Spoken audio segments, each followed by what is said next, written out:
Hello friends, तर कसे आहात तुम्ही सर्व? मस्त ना? मस्तच राहा. सर्वांना सर्वप्रथम श्री स्वामी समर्थ. तर फ्रेंड्स, चला आज बनवूया मिरचीचा गावरान ठेचा. तर गावरान ठेचा म्हटलं तर आपण म्हणतो की चुलीवरचा असतो, खलबत्त्यात वाटलेला असतो. हो फ्रेंड्स, पण मुंबई साईडला ह्या सगळ्या गोष्टी कुठे येणार ना? तर असो, इथे बघा मी पॅनवरती आहे ना मिरच्या असं स्वच्छ धुवून सुकवल्या होत्या आणि आता त्या पॅनमध्ये टाकल्या आहेत भाजायला.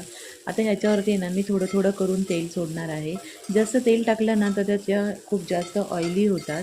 तुम्ही आहे ना ह्या ठेचा कशासोबतही खाऊ शकता. नुसता भाकरीसोबत खावा किंवा तुम्ही भाजीमध्ये टाकून खावा, कढीमध्ये टाकून खावा, अंडा भुर्जीमध्ये टाकून खावा.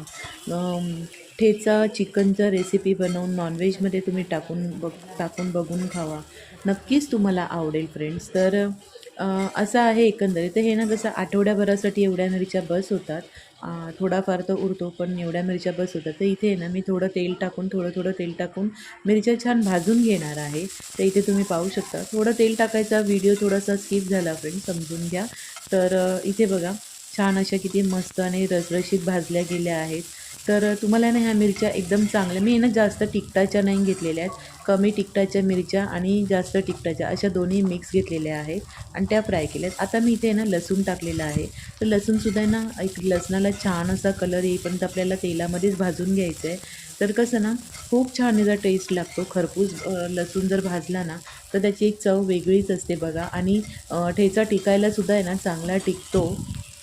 जर तुम्ही 8-10 दिवसासाठी बनवून ठेवणार असाल ना फ्रीजमध्ये, तर आहे ना हा बनवून छानपैकी राहतो 8-10 दिवसासाठी. म्हणजे तुम्हाला ऑन द स्पॉट काहीही काम करता येतं.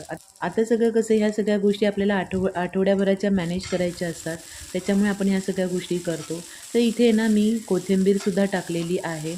तर ह्या सगळ्या गोष्टी आहे ना, मी जास्त काही पदार्थ टाकले नाहीत, कारण की काय होतं, कधी-कधी आहे ना ठेच्याचं चव सगळी वेगळी लागून जाते.